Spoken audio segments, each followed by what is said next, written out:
নীরব নিবৃত্তি পরিবেশে রাত্র 10টার পরে বয়ান করলে কিছু নীরবতা পাওয়া যায়। মাগরিবের সময়টা বড় ব্যস্ততার একটা সময়, হইচইয়ের ব্যাপার। কিন্তু আপনারা যে হইচই করতেছেন এর মাঝে সওয়াব হচ্ছে। কেউ জায়গা নেওয়ার জন্য প্রতিযোগিতা করতেছেন, কেউ সবার আগে বসার জন্য কম্পিটিশন করতেছেন, কেউ দাঁড়িয়ে বয়ান শোনার জন্য, কোরআন সুন্নাহর বয়ান শোনার জন্য ধাক্কাধাক্কি করতেছেন। এটার মধ্যেও সওয়াব হবে, কারণ ভালো কাজের মধ্যে প্রতিযোগিতা করলে আমার আল্লাহ রাব্বুল আলামিন নিয়ামত দান করে দেন। এই জন্য অনুরোধ করব, এই নিয়ামতের ভাগী হইতে গিয়ে যেন বেয়াদবি না হয়। আমরা যেন সওয়াবের আশা করে এসেছি, গুনাহ নিয়ে যেন বাড়িতে না যাই। সবাই মহব্বতে বলেন, গুনাহ মাফের মালিক কে? বাবাজিরা আমার, আমাকে বলা হয়েছে কবরের দিকে খেয়াল রেখে কথা বলার জন্য। মৃত ব্যক্তিদের স্মরণে মাহফিল, এই জন্য আমাকে বলা হয়েছে সেই দিকে খেয়াল রেখে কথা বলার জন্য।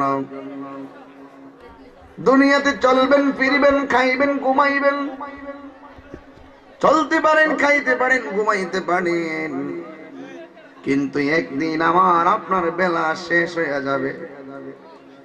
টাকা দিয়ে বাড়ি কিনা যায়, টাকা দিয়ে জমিন কেনা যায়, কিন্তু হায়াতের একদিন রেনু করা যায় না। কথা বলেন ঠিক কিনা? হায়াতের জিন্দেগি রেনু করা যায় না। যা বাসে তাই থাকবে। ধাক্কা ধাক্কি করে একটা রাত পার হয়ে যাওয়ার মানে হলো আল্লাহ আপনাকে যতটা বছর দিয়েছেন ততটা দিন থেকে একটা দিন ফুলের পাপড়ির মতন ঝরে যাওয়া, চলে যাওয়া লাগবে, কবরে যাওয়া লাগবে। আমি আন্দিকুট এসেছি, আপনারা খুশি হয়েছেন, এর চাইতে বড় খুশি হইল অন্ধকার কবরবাসী। কথা বলেন না বাজান, ঠিক না বেঠি? অন্ধকার কবরবাসী অনেক আনন্দিত।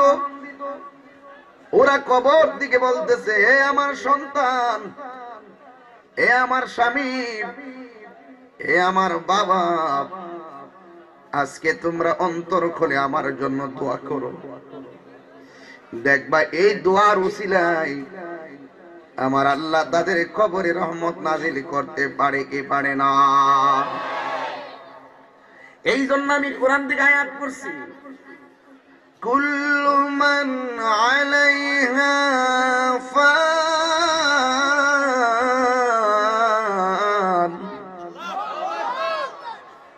ওয়া ইয়াবকা ওয়াজহু রাব্বিকা যুল জালালি ওয়াল ইকরাম।